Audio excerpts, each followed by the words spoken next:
Hello， 大家好，又係到咗早起了林天空故事嘅時候啦。今日繼續同大家分享馬太福音第113集，耶穌被交給彼拉多，猶大的下場。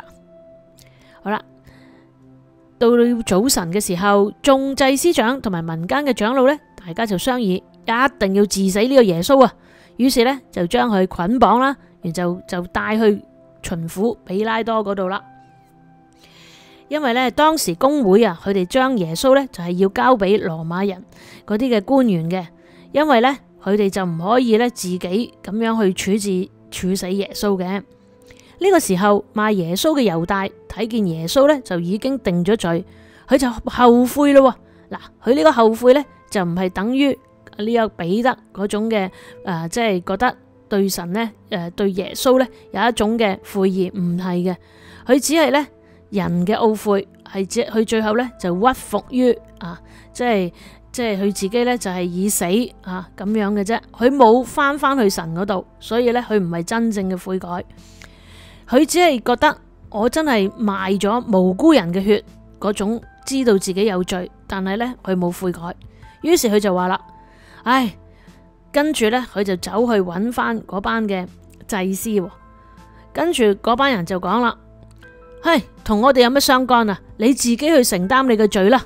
但係佢哋咁講係一廂情願啫。你哋成班人就係出賣耶穌，你哋成班人呢，就係令到嗰個嘅猶大呢一擔擔都係罪人。但係佢哋只係覺得自己冇相干，但係全部都同耶穌嘅死呢係有關嘅。猶大就將佢賣耶穌嗰30塊錢呢，就掉喺嗰個聖殿嗰度，於是呢，就自己出去呢，就吊死自己啦。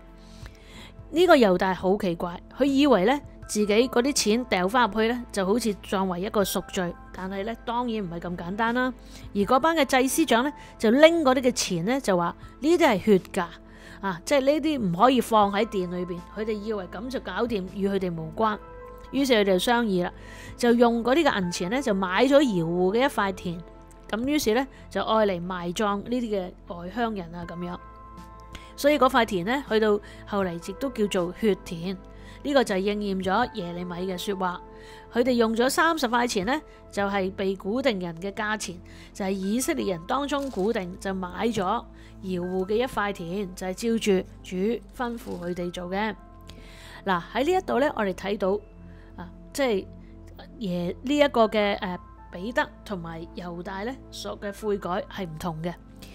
根本呢個猶大直情係冇悔改啦，佢只係好後悔啫，並不是悔改。但係呢個彼得呢，佢唔單止後悔，佢仲係呢，即係知道得罪咗主，而且呢，知道為自己所做嘅呢好痛悔啊，所以後尾呢，佢真係悔改。但係呢個猶大呢，佢只係覺得自己真係一個犯罪啦，但係佢冇將自己呢翻去神嗰度，而係呢，自己選擇以自殺呢個方式呢去了結自己，並且呢，佢翻去邊度呢？係翻去嗰班罪人啊嗰度，以為呢抌咗嗰啲錢落去呢，就算了結咗件事，但係咪真係能夠了結呢？當然唔係啦。而嗰班犯罪嘅祭司呢，亦都係以為呢嗰啲錢即係等佢買塊田，等嗰個嘅猶大呢歸翻嗰啲嘅田嗰度呢，就佢哋自己呢就冇相干啦，亦都當然唔係啦。所以人世間好多人嘅處事呢，都係就好似個彼拉多都係以為呢洗手表明無辜，亦同佢哋之間冇關係啦。所以人好多時都係咁樣一廂情願，自己做咗唔啱嘅事呢，就用啲方法表示唔關我事啊，唔關我事啊咁樣。但係咪呢？自己諗啦。所以呢，我哋做錯咗事呢，我哋用自己方法解決呢，但係如果喺神嘅眼中係解決唔到，就係解決唔到。我哋唔好咁天真，以為呢係可以了結咗咯。所以呢，我哋真係要好好反省，我哋做錯咗事係要用翻神嘅法則，用翻神嘅心意呢去處理，去求神嘅憐憫。神一定可以，冇嘢呢係神唔可以饒恕，但係反而呢調翻轉我哋自己呢，唔好用自己嘅方法同埋自己嘅法則。好，今日嚟到呢度。